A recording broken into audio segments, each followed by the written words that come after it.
estudantes do sexto ano, tudo bem com vocês? Eu sou a professora Vanessa e estou aqui para mais uma aula de matemática. O nosso conteúdo de hoje é perímetro e área, resolução de problemas. Nossos objetivos de hoje: relembrar os conceitos de perímetro e área e resolver problemas envolvendo medidas de comprimento e superfície. Para a aula de hoje, você vai precisar dos seus materiais usuais: seu caderno de matemática ou folhas de papel quadriculado, caneta, lápis, borracha e uma régua se você tiver. Eu aguardo um tempinho para você separar o material.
Muito bem, e é muito importante que você faça a anotação no seu caderno de matemática agora. Coloque a data de hoje é aula 7 e o conteúdo que nós vamos estudar. Eu aguardo você fazer o registro.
Então, vamos começar retomando o que nós vimos na aula anterior. Nós falamos sobre perímetro. Você lembra o que era o perímetro? A gente falava sobre medidas de comprimento, né? Que refere-se ao contorno da figura. E nós também falamos sobre a área, que nós usamos medidas de superfície e refere-se à quantidade de vezes que a unidade padrão cabe na superfície, né? Fizemos algumas atividades, algumas situações, problemas envolvendo perímetro e área. E hoje nós vamos continuar falando sobre medidas, mas eu queria refletir um pouquinho com vocês. Já imaginou se nós vivêssemos num mundo sem unidades de medida? Já pensou como seria, por exemplo, se nós tivéssemos que comprar uma porção de carne e não tivéssemos com que pesar? Ou se nós quiséssemos saber quanto falta para chegar o nosso aniversário sem ter como estimar esse tempo, né? Ou ainda, se a gente tivesse que fazer uma viagem, tivesse que abastecer o carro sem ter noção da distância ou do quanto de combustível nós precisaríamos, né, para fazer essa viagem. Então é por isso que é tão importante, né, essas unidades de medidas de massa, de tempo, de capacidade, de comprimento, de superfície, entre outras, né? Mas hoje, especificamente, eu vou falar sobre as unidades de medida de comprimento. A unidade padrão é o metro, mas existem outras medidas maiores do que o metro e menores do que o metro. Você já deve saber, porque você já estudou sobre isso, que o metro, por exemplo, eu tenho aqui uma régua que ela tem exatamente 1 metro. Só que esse metro, quando nós fazemos divisões, né, dessas unidades, nós temos medidas específicas, né? Que eu posso mostrar para vocês aqui, veja. Se nós pegarmos esse metro aqui e nós dividirmos em 1000 partes, nós teremos uma unidade de medida chamada milímetro. Então imagine que eu tenho essa medida, que é a unidade padrão, que é o metro, e nós dividíssemos em 1000 partes pequenininhas. Cada partezinha dessa seria o milímetro. Aqui eu dei um zoom, dá pra gente ver melhor, queria que você olhasse aqui. Veja, eu peguei aqui do 3 até o 8, tá? Eu tenho alguns centímetros aqui. Do 3 até o 4, eu tenho 1 centímetro. Do 4 até o 5, eu tenho outro centímetro. E repare que dentro de cada centímetro, nós temos divisões. Esses são os milímetros. Cada partezinha dessa, nós temos aqui, então, 1 milímetro. E se nós tivermos 1000 espacinhos 1000 unidades dessa, aí nós teremos 1 metro, tá certo? E se nós temos, então, 10 milímetros, que é essa medida que nós temos aqui, nós temos 1 centímetro, né? E o centímetro, a gente pode dizer então que o metro, que é a mesma coisa que um metro dividido em 100 partes, certo? Então é assim, se eu tenho 1 metro e fizer a divisão desse metro em 100 partes, nós teremos 1 centímetro. Então veja aqui na nossa tela. Eu tenho aqui 1 metro dividido em 100 partes, 1 centímetro. Veja que nós temos a marcação, né? Quando nós temos esses instrumentos de medição, eles têm os números anotados, geralmente de centímetro em centímetro, né? E quando a gente vai fazer as medições que nós precisamos, geralmente a gente começa do zero, mas não necessariamente, né? A gente precisa começar do zero, desde que eu entenda que de um número a outro, então, nesse caso eu tenho 1 centímetro, tá certo? Isso quando o metro está dividido em 100. Agora, se eu pegar essa medida padrão, que é o metro, e fizer 10 partes, se eu dividir em 10 partes, então eu tenho o decímetro, né? A cada 10 centímetros eu tenho então uma unidade de medida chamada decímetro. Mas também existem medidas maiores do que o metro, né? E daí para mim fica difícil, né, demonstrar aqui para vocês, mas a gente pode ter uma noção a partir da unidade padrão que nós temos, que é o metro. Por exemplo, 1 metro multiplicado por 10. Então você imagine essa medida aqui vezes 10. Aí nós teremos então um decâmetro. Agora, se eu tiver 1 metro multiplicado por 100, eu tenho um hectômetro. É uma palavra diferente. E 1 metro multiplicado por 1000, esse é bem conhecido, né? Que é o quilômetro. Você também já conhecia essa unidade de medida. É uma unidade de medida muito utilizada e chama-se quilômetro. Então, para a gente ter uma noção, né, do que é 1 quilômetro, a gente tem que ter o metro, a unidade padrão, né, como referência. Então, você imagine esse metro 1 vez, 2 vezes, 3 vezes, 10, 20, 100, 1000 vezes. Para ter o quilômetro tem que ser 1000 vezes, certo? Agora, são tantas unidades de medidas, né, que nós temos que parar para pensar um pouco que tipo de unidade de medida eu uso para cada situação. E aqui eu gostaria que você parasse para refletir um pouquinho. Veja, qual unidade de medida de comprimento seria a mais adequada para expressar as medidas? Então eu tenho 3 situações ali que eu gostaria que você analisasse e escolhesse uma das alternativas. Para cada situação, qual seria a mais adequada, tá? Eu vou esperar você fazer a leitura disso. Você não precisa copiar todo o enunciado, só escreve lá no teu caderno. Número 1, na letra A, você escreve qual unidade de medida você escolheu e depois a gente confere. Eu vou dar um tempinho para você.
Vamos conferir como é que ficou? Veja, qual a unidade de medida de comprimento seria a mais adequada para expressar as medidas? Letra A, do comprimento do rio Amazonas. Vocês sabem que o rio Amazonas é muito extenso, então nós não temos como medir com uma unidade de medida menor do que o quilômetro, né? A mais adequada seria então quilômetros. Letra B, eu quero saber qual é a unidade de medida mais indicada para expressar a largura de uma sala de aula. Se nós formos fazer a medição de uma sala de aula, nós vamos medir em metros, né? É a unidade mais adequada. E da espessura de uma moeda? Veja, a espessura dela, a altura dela, poderia ser expressa em milímetros, né? Porque é uma medida muito pequenininha. Agora eu tenho uma outra situação que eu gostaria que você analisasse comigo. Esse gráfico, ele mostra a altitude em metros de alguns dos morros da cidade do Rio de Janeiro. A quantidade de metros que o morro do Pão de Açúcar tem a mais que o seu vizinho, o morro da Urca, é de... Então veja, nós temos aqui a altura de cada um deles e eu quero saber qual é a diferença entre essas alturas. Então, se eu estou falando diferença, qual operação eu vou precisar para conseguir esse resultado? Eu gostaria que você pensasse um pouquinho, que você prestasse atenção nas informações que nós temos aqui e tentasse fazer a operação para chegar no resultado. Você não precisa copiar esse enunciado, eu só quero que você anote lá, que é a nossa proposta número 2, e tente resolver a lápis no seu caderno, depois a gente confere o resultado, tá certo? Eu vou dar um tempinho para você tentar resolver.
Muito bem, vamos ver. Eu tenho então o gráfico que me dá as informações do que eu preciso, né, para resolver essa situação. E eu tenho 4 opções de respostas que são aquelas ali ao lado. Veja, este gráfico mostra a altitude em metros de alguns morros.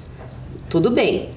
A quantidade de metros que o Morro Pão de Açúcar tem a mais que o seu vizinho, que é o Morro da Urca. Ele tem a mais. Eu quero saber, então, é uma ideia, né, de subtração.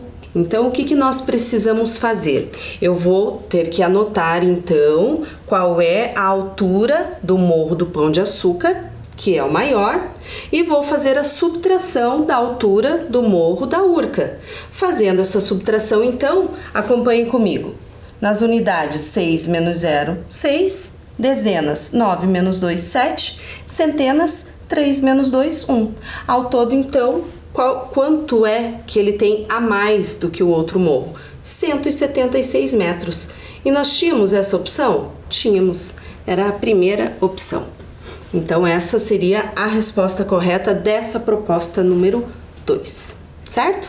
Agora, essa 3, então eu vou deixar você fazer isso e depois eu volto para ver como é que ficou. Eu vou dar um tempinho para você.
Vamos conferir se foi assim que você fez?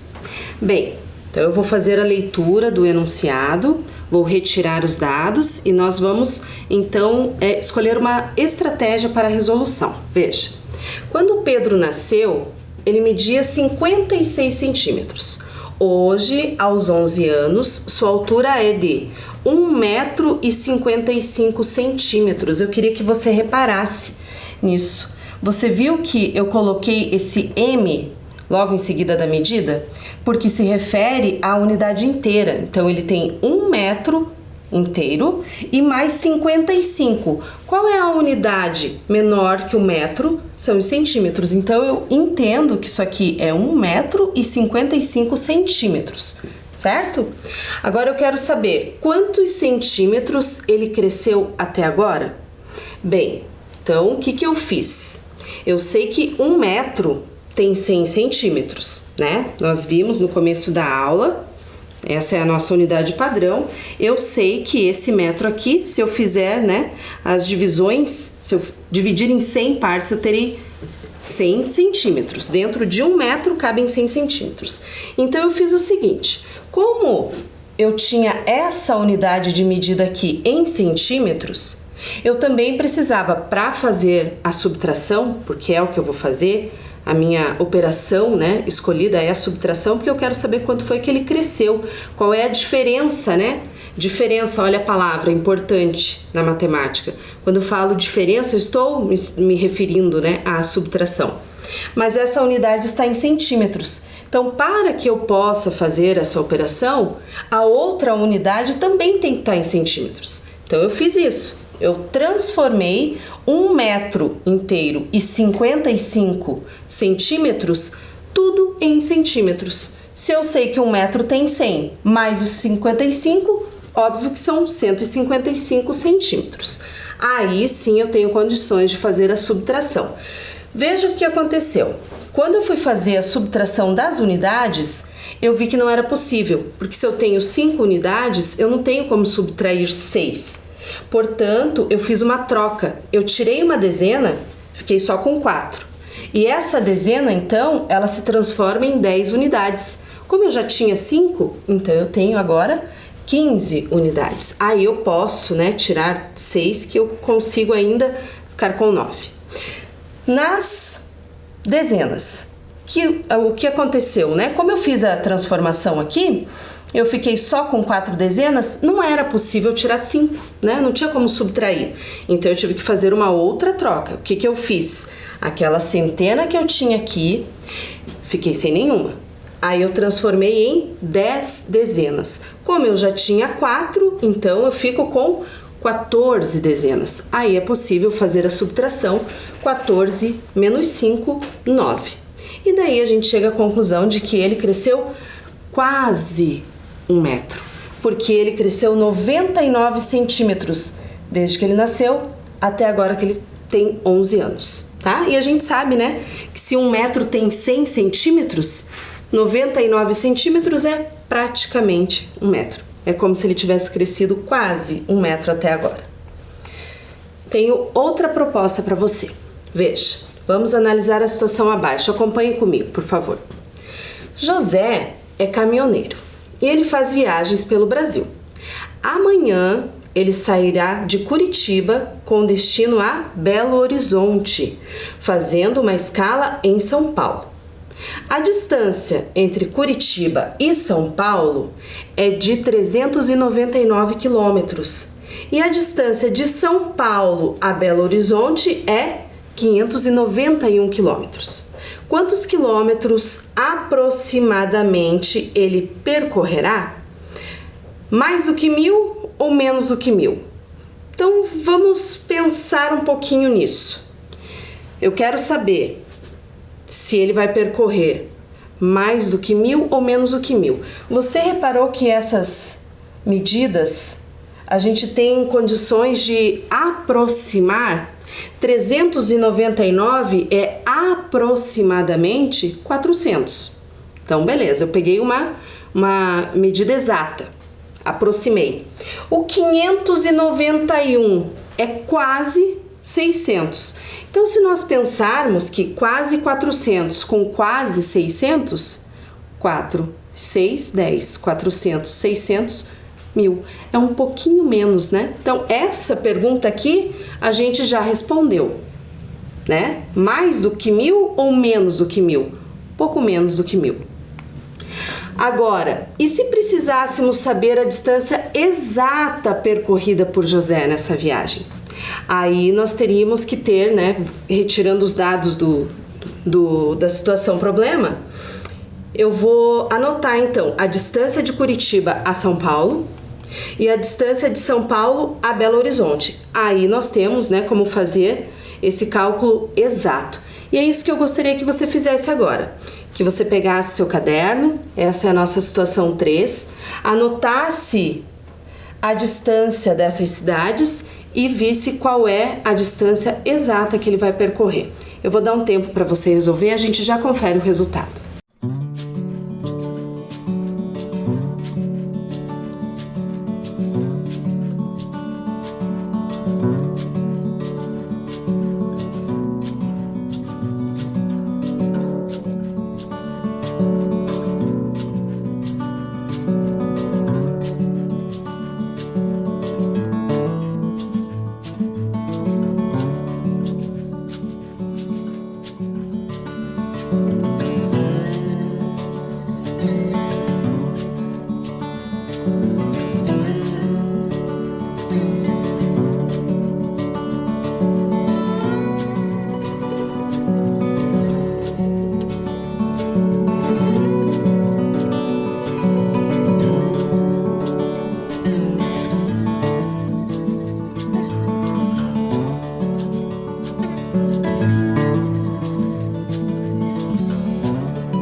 Você conseguiu fazer o cálculo? Vamos conferir? Eu fiz assim, eu sabia que eu precisava adicionar essas distâncias. Então eu anotei o 399 e o 591. Mas eu fiz diferente. Veja, eu anotei ali quem era das unidades, das dezenas e das centenas e fiz uma decomposição. Eu separei então 399, separei centenas, dezenas, unidades. Fiz a mesma coisa com 591, centenas, dezenas e unidades. Veja, aí eu fui juntando centena com centena, 300 mais 500, 800. Juntei também as dezenas, 90 com 90, 180. E também juntei as unidades, veja, 800 mais 180 mais 10. Muito bem. Aí, 800 mais 180, 980, com mais 10, 990. É uma outra forma, né, de adicionar. Mas também, né, tem o algoritmo usual que a gente sempre faz, né, mas é uma outra forma de registro. Então, eu queria saber qual era a distância exata e anotei ali: José percorrerá 990 quilômetros nessa viagem. E eu queria fazer essa proposta para vocês aqui. Veja, acompanhe comigo. Você conhece o Jardim Botânico de Curitiba? O desenho de seus jardins é formado por várias regiões triangulares, contornadas por calçadas por onde os visitantes caminham. Observe o triângulo em destaque. Sabendo que ele tem 81 metros de contorno, quanto mede seu terceiro lado? Então veja o que foi feito. Essa é uma foto que foi tirada de cima, né, dos jardins lá do Jardim Botânico. E nós fizemos o contorno de um dos triângulos desse jardim. Esse lado, 24,5 metros. Esse lado também, 24,5 metros. E eu sei que ao todo nós temos 81 metros. Então eu estou falando do perímetro desse triângulo, né? Então veja, eu quero saber qual é a medida do terceiro lado desse triângulo. Pensando no perímetro, você seria capaz de resolver essa situação? Eu vou dar um tempinho para você, a gente já volta para conferir.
Vamos ver como é que ficou?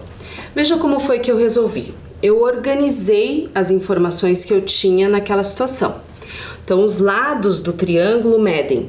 Eu coloquei lado 1, 24,5. O que isso significa? Que são 24 metros inteiros e esse 5 significa o quê? A metade do metro, são 50 centímetros. Então eu posso dizer que são 24 metros e meio, né? E o outro lado também tinha essa dimensão. Então veja, usando essas informações, como podemos determinar a medida do terceiro lado? Veja, eu vou juntar essas duas medidas, né? Eu vou somar essas duas medidas e olha o que eu fiz. Eu somei então os décimos, né? Que quando a gente tem um número assim decimal, essa primeira ordem aqui decimal a gente chama de décimos, tá? Eu somei os décimos, então eu fiquei com uma unidade inteira, porque 5 mais 5, 10. Então, eu não fiquei com nenhuma nessa ordem, né? Eu fiquei sem nada. E eu tenho então uma unidade inteira. Somando as unidades, 4 mais 4, 8 mais 1, 9 e as dezenas. Então eu tenho ao todo 49 metros completos, né? Inteiros. E depois, para descobrir então quanto é que falta para chegar nos 81 metros, eu fiz uma subtração. Eu peguei o total, que eu já sabia qual era o perímetro, que era 81 metros, menos o que eu já tenho daqueles dois lados. O que sobrar então vai ser a medida do terceiro lado. Mas você tá vendo que para fazer a subtração das unidades, eu não tenho condições aqui do jeito que está. Eu vou ter que fazer uma transformação. Eu vou tirar uma dezena, vou transformar em 10 unidades, com aquela unidade que eu já tinha, então eu fico com 11 unidades, menos 9, sobram 2.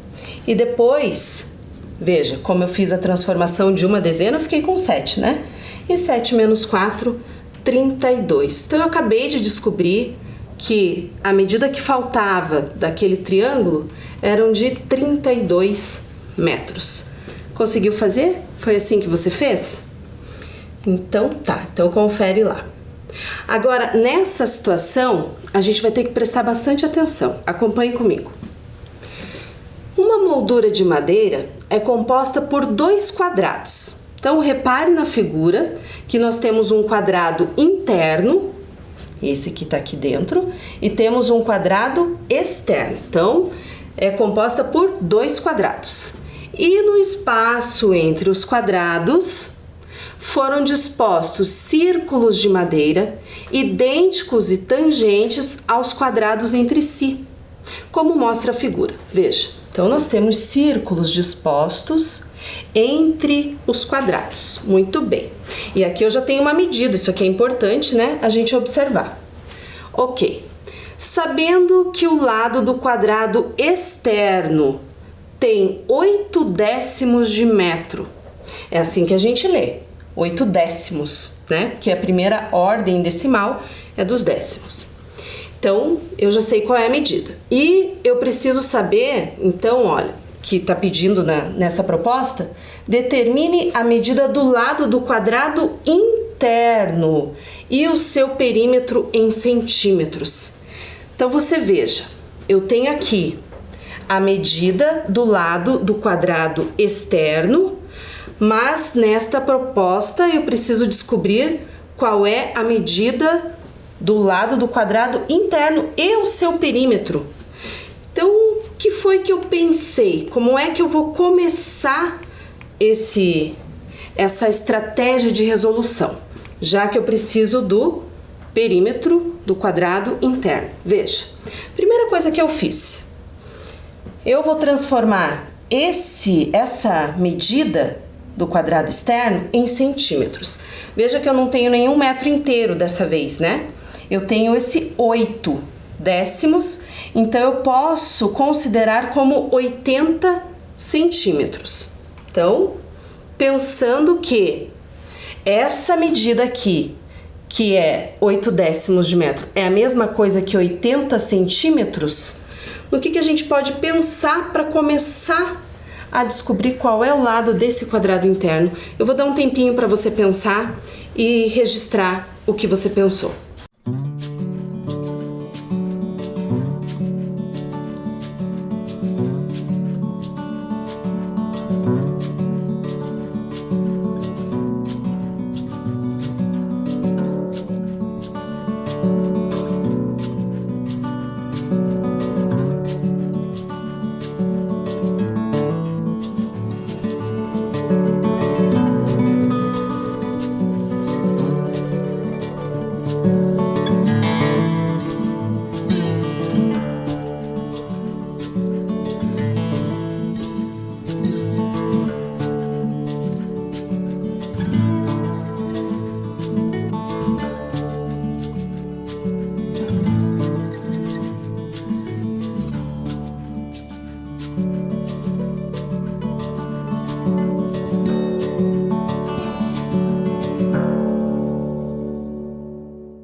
Então veja só o que eu fiz.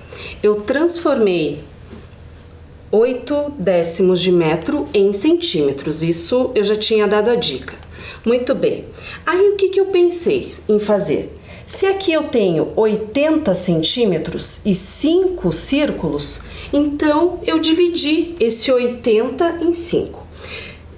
Se eu pensar que 5 vezes 10 dá 50, ainda sobram 30. E eu sei que 5 vezes 6 dá 30. Aí eu descubro então que cada círculo daquele ali tinha 16 centímetros. Então eu concluí que cada círculo desse tem 16 centímetros de diâmetro.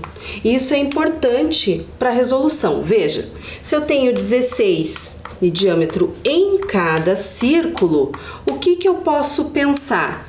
Que se eu tirar aqueles dois, o de cima e o de baixo, esses 3 círculos que estão ali ao lado, eles me dão 16 centímetros cada um. Então, ao todo, eu tenho 48 centímetros. Eu consigo, então, descobrir qual é a medida do lado desse quadrado. Veja, medida do lado, 48 centímetros. Aí é muito fácil, né, pra gente encontrar, então, o perímetro, porque é só fazer a soma das medidas dos lados desse quadrado e 48 vezes 4. Somando o 48 4 vezes, eu tenho então 192 centímetros de perímetro do quadrado interno. E vocês repararam que eu falei do diâmetro da circunferência? Só para a gente lembrar que o diâmetro é essa medida que corta então a circunferência, né? Passando pelo centro. Muito bem. E o que aprendemos hoje? Hoje nós lembramos os conceitos de perímetro e área e resolvemos problemas usando as unidades de medida de comprimento envolvendo perímetro e área. E é isso, pessoal. Fiquem bem e até a próxima!